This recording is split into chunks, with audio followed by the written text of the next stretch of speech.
For most of human history, there were no hospitals, no antibiotics, no pharmacies, no emergency rooms, and people still survived injuries that would kill the unprepared today. Not because they were lucky, because they knew something. Something that cost nothing, grew everywhere, and worked well enough that armies carried it into battle for 2 centuries. Here is what it was. Before 1867, surgeons did not wash their hands before operating. They did not sterilize their instruments. They did not clean the table. A wound that would be routine today was frequently a death sentence, not from the injury itself, but from what came after it. Infection, gangrene, sepsis. The injury was survivable. The contamination was not. This is still true today. If the grid goes down and medical care disappears, the danger is not the cut. The danger is what gets into the cut. So what did people use before antiseptics? The answer has been known for at least 4,000 years. Honey. The use of honey in wound healing dates back to the Sumerians, 2000 BC. Ancient Egyptians documented it in medical texts. Greek and Roman field surgeons packed wounds with it. It was used in World War I field dressings, not as folklore, as medicine. Here is why it works. Honey is hygroscopic. It draws moisture out of a wound, depriving bacteria of the water they need to survive.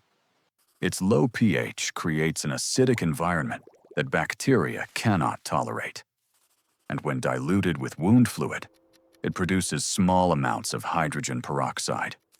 Raw honey, unprocessed, directly on the wound, covered with clean cloth.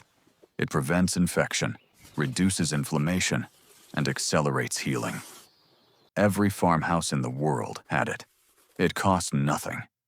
It grew within reach of almost anywhere. Pain was the second problem. 3,500 years ago, Egyptian physicians used willow bark for pain and fever.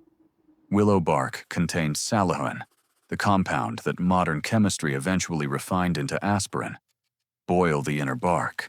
Drink the liquid. It reduces fever. It dulls pain. It reduces inflammation. No laboratory. No prescription. No cost. Just knowledge of what tree you were looking at. Just this. This is not alternative medicine. This is the origin of the most widely used drug on Earth. Beyond infection and pain, bleeding and broken bones. A tourniquet requires no tools. A strip of cloth, a stick, 2 inches above the wound. Twist until the bleeding stops. Note the time. This has been the standard since the Civil War, and it still works. A field splint requires no tools either. 2 rigid objects, branches, boards, anything straight. Bound above and below the break with strips of cloth. The bone cannot move. The healing begins. None of this requires training beyond knowing the principle, and the principle is simple. Stop the bleeding, immobilize the break, prevent the infection. In that order. Every time. Modern medicine is extraordinary, but it depends entirely on a functioning system. Power, supply chains, trained professionals, open roads. When those disappear, even temporarily, the knowledge that kept people alive for thousands of years becomes relevant again. Honey, willow bark, a strip of cloth, and a straight stick. The $0 toolkit that worked for 200 years still works today. The grid is fragile. You are not. This is Cal Hunter. Grid 0.